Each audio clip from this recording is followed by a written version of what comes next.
Okay, so moving on to the last example that I want to discuss, that is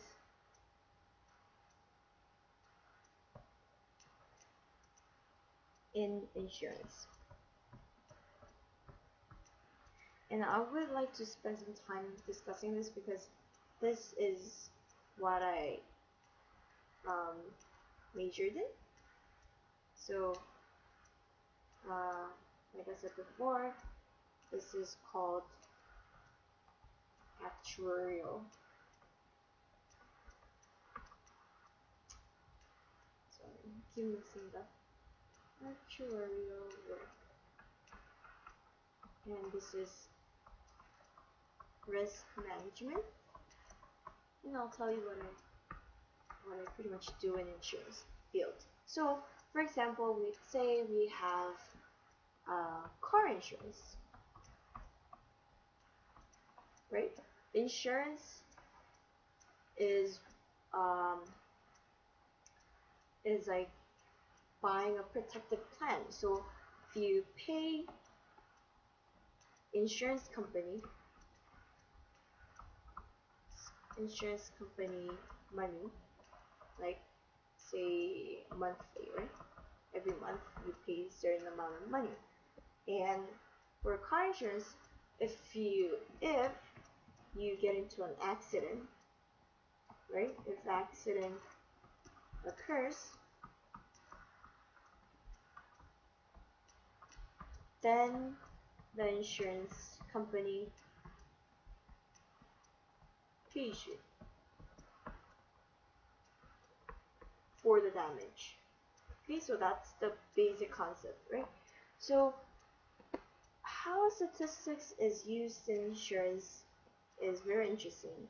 I mean, at least to me. So what actuaries, these are the people actuaries do is they calculate how much you have to pay. So calculate how much you have to pay every month. And it's really interesting because um, they put some of the categories into a factor. So for example, for car insurance, um, what kind of car you have. Oh,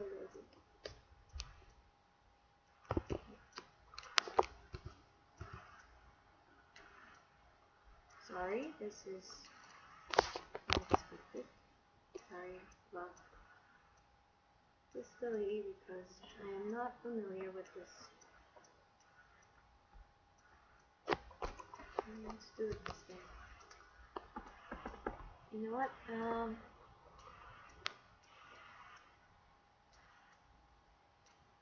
Let me see if it's working.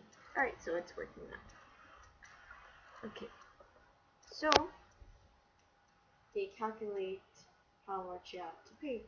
So, for example, they see,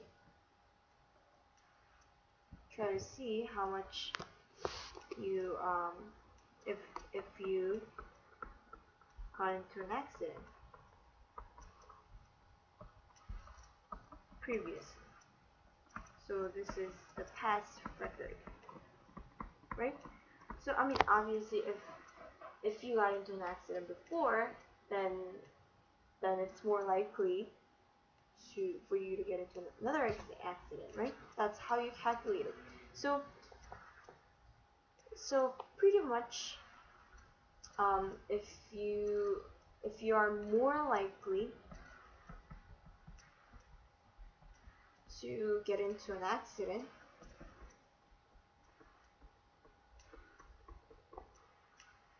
what would happen to your monthly payment?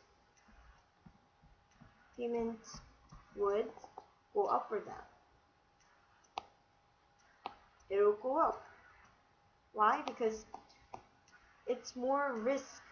It's riskier for the insurance company for them to cover your insurance. So if you have past record of getting into an accident, that means that you are more likely to get into another accident, right? So your payment would go up. So these are some of the factors that they they take into consideration, right? So past record, that's one of them. What else? They also look at your car, so car types, right? Um, Also some. I mean, I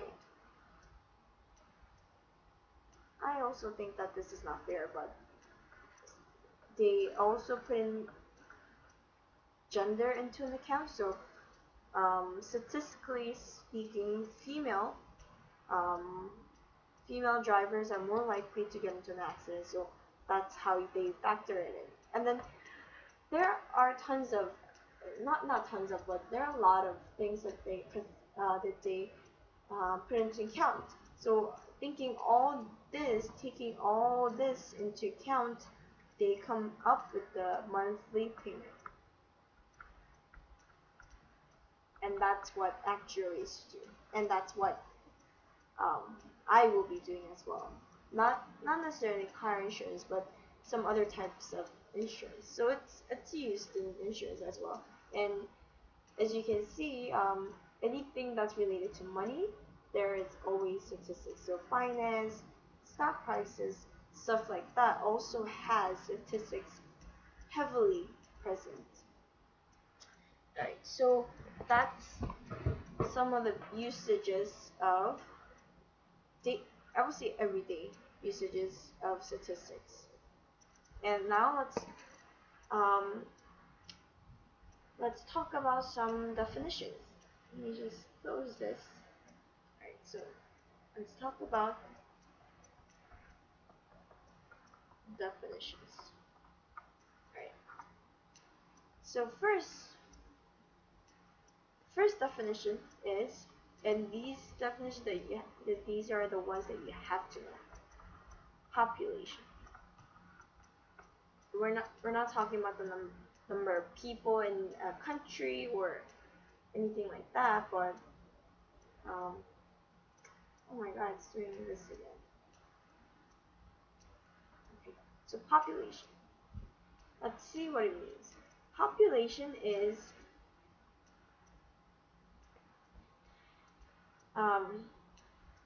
I will say the entire collection of units that you're interested in. Okay, I know it might not make sense right now, but I'm going to define another term and I'll give you an example, and hopefully that will clarify. Sample is a subset of population. Okay, so I'll give you an example. Let's just do an easy example. Say we're trying to find the average age of college students in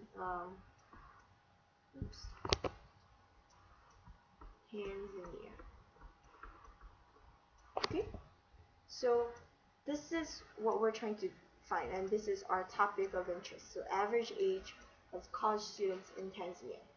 But no, not but. Scratch that part. So what we're going to do is we're going to see what population is. So population in this case is what? Is the entire collection of units. So in this case is all college students in Tanzania. Does it make sense? So it's the entire collection, which means that's every single college student in Tanzania, because we're looking for the average age of college students in Tanzania. But sometimes when we're doing these kind of research or survey type of thing, it's really hard to find the true average, which will mean that you have to ask everyone. You have to find the age of every single person, every single college student in Tanzania. And it might, I mean, it's not impossible, but it's very time consuming and it might not worth it, right? So what we do is we take a sample. Okay, and as I said before, sample is a subset of a population. So if you were to draw a diagram, right? So this is the population, and a sample is a subset, so a portion of population. This is the sample, and there might be another sample, right? Another sample here, another sample here, right? But all these are samples, so a group within population. So a sample, if you are trying to find the average age of college students in Tanzania, we can just take college students at UAUT. Does it make sense? I mean, if you're really looking for this, it would be easier for us to take a sample, which means a portion of a population, and in this case, we're talking about UAUT students, and that is a sample, right? A portion of the whole population. So this is how we, a lot of the times we take a sample of the population to do a research, because it is easier and it is sometimes more efficient to do. So that's how we come up with so that's how we define these terms. Population sample. Let me give you another example. And this is actually very interesting. Another example.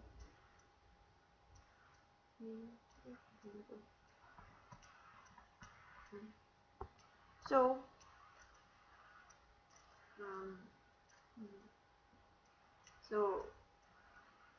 say here is a neighborhood. Say this is a neighborhood, right? Why don't we just say this is Amazon, right? This area here is Amazon, right? And we're trying to find the number of this specific ant. Alright, let me just make it up. Red ants. And ants are very tiny and it's really hard to count them, right? So what they do, this is what they really use in biology. What they do is they, in an area, right, they pick out a number of ants. So say they pick out 100 ants from here, right? And ants are like this, right? And they would have a mark, say with let me just right? They would mark the ant with something that shows. So they would do that to 100 ants that they collected from this area, right? And after that they just release them back into Amazon, right? And they just wait for, I don't know, like 10 years, or it might be 1 year. Let's just say that they wait 10 years, right? After 10 years, they collect another sample. So they collect other 100 ants, right? And out of these 100 ants, some of them might have this X mark, and some of them might not, right? Some of them have X, others don't have X.